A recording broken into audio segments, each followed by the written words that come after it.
যেদিন আমি প্রথম মুরগির মাংসের কালাভুনা রান্না করেছি ওই দিনটাতে আমার হাজব্যান্ড 5 মিনিট হেসেছে। মুরগির মাংসের কি আর কালাভুনা হয়? কালাভুনা তো হয়তো গরুর মাংস। তো আমি বলছি তোমার মতো গরিব বেড়ার বউ হইলে কালাভুনা হচ্ছে মুরগির মাংসেরটাই শেষ ভরসা। আর ফার্মের মুরগির কালাভুনা যে কী পরিমাণ মজা হয় তোমাকে আজকে রান্না করে খাওয়াবো, তাহলে তুমি বুঝতে পারবা। তো যেদিন আমি রান্না করে খাওয়াইছি তারপর থেকে সে যেদিন বাসায় ফার্মের মুরগি নিয়ে আসবে সেদিনই আমাকে তেল দিবে, বলবে যে একটু ফার্মের মুরগি দিয়ে কালাভুনা রান্না করে দিবে।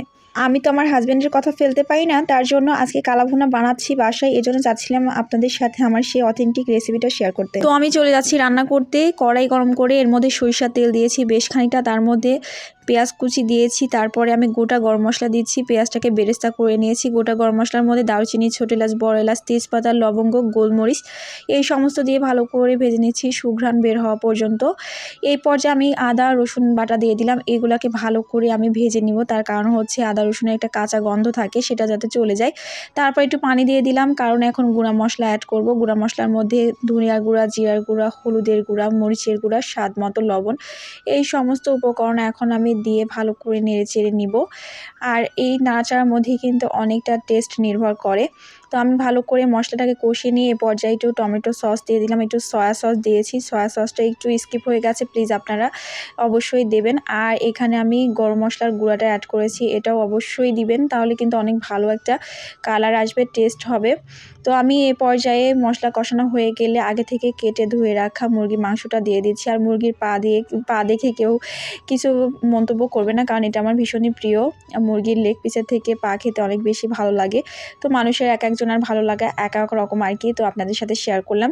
তো আমি এখন ভালো করে মশলাটার সাথে মিক্স করে দিচ্ছি, মানে মেখে মেখে যাতে যাই প্রত্যেকটা মাংসের মানে কোথাও যাতে খালি না থাকে মশলাটা। তো ভালো করে নেড়ে দিচ্ছি আর ঢেকে দিচ্ছি। এভাবে করে বেশ কয়েকবার আমি কষিয়ে নিচ্ছি। আর আমি এক্সট্রা কোনো পানি ব্যবহার করতেছি না, তার কারণ হচ্ছে এখানে মুরগির মাংস থেকে বেশ খানিকটা কিন্তু পানি বের হবে। তো এভাবে করে আমি কিন্তু বারবার ঢেকে দিচ্ছি আর খুলে আরেকটু নাড়াচাড়া করতেছি। আর আমি তো বললাম যে এক্সট্রা কোনো পানি ব্যবহার করতেছি না। এক পর্যায়ে দেখা যাবে অনেক সুন্দর একটা কালার চলে আসবে। আর এটা রান্না করতে খুব একটা টাইমও লাগে না, সর্বোচ্চ 20 থেকে 25 মিনিটের মধ্যে কিন্তু রান্নাটাও কমপ্লিট হয়ে যায়।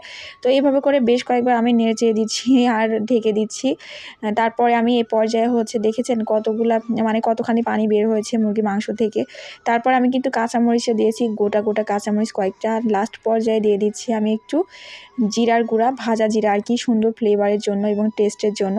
তো তারপর আরও কিছুক্ষণ আমি কড়াইটা চুলার উপর রেখে দিব। দেওয়ার পর ঠিক এই পর্যায়ে দেখা যাবে যে অন্য রকম একটা লুকস দিচ্ছে, কালাভুনার কালারটাও চেঞ্জ হয়ে গেছে এবং তেল উপরে ভেসে উঠেছে। আমি কিন্তু এ পর্যায়ে কিন্তু নামিয়ে নিব, আর একটু নাড়াচাড়া করব যাতে নিচে লেগে না যায়।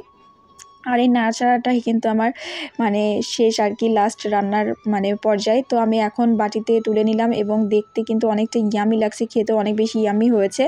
তো আমি এখন মুরগির হচ্ছে লেগ পিসটা মুখে দিচ্ছি, তারপরে বেশ খানিকটা করে ভাত মুখে দিচ্ছি, তারপরে এখানে হচ্ছে আমি পেঁয়াজও দিয়ে দিচ্ছি। একবার করে কামড় কী যে ফিল আসতেছে কি বলবো, এত তৃপ্তি নিয়ে খেলাম। তো যাই হোক, ভালো লাগলে লাইক, কমেন্টস এবং শেয়ার দিতে ভুলবেন না। সেই সাথে পেজটিকে ফলো দিয়ে রাখবেন নতুন নতুন ভিডিও পেতে। আজকে এই পর্যন্তই, আল্লাহ হাফিজ।